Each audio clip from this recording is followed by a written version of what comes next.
Hey friends, this is Wayne over at Ram Man Inc. Don't forget the ink.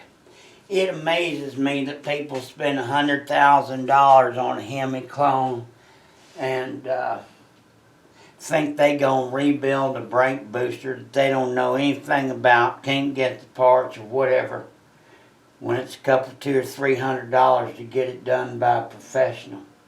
This is a video about not rebuilding your own boosters. So here's the parts on a tandem Bendix booster. Let's just say that you can get it apart. Then you need to get a whole bunch of new parts and locate them.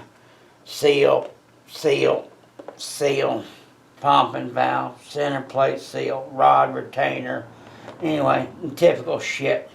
And so, yeah, we get clients that tear their shit apart for whatever reason, thinking that they all of a sudden woke up on Saturday morning stuff after late night drinking a Friday, had a couple with, breakfast on Saturday morning. That's what I used to do.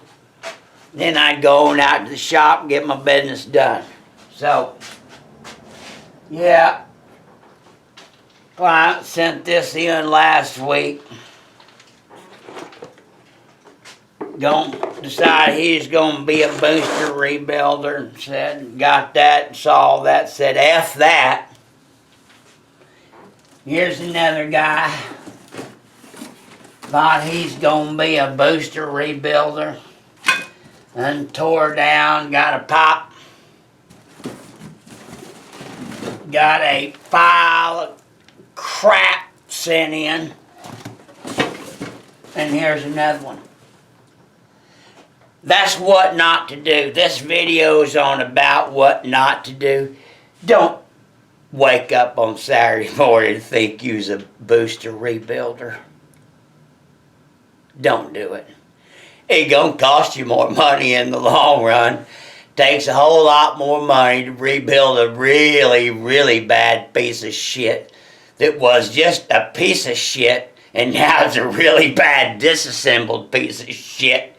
Get it back working. Don't do it. God bless you. God bless America. And happy Mopar. I don't operate on myself. I just don't do it.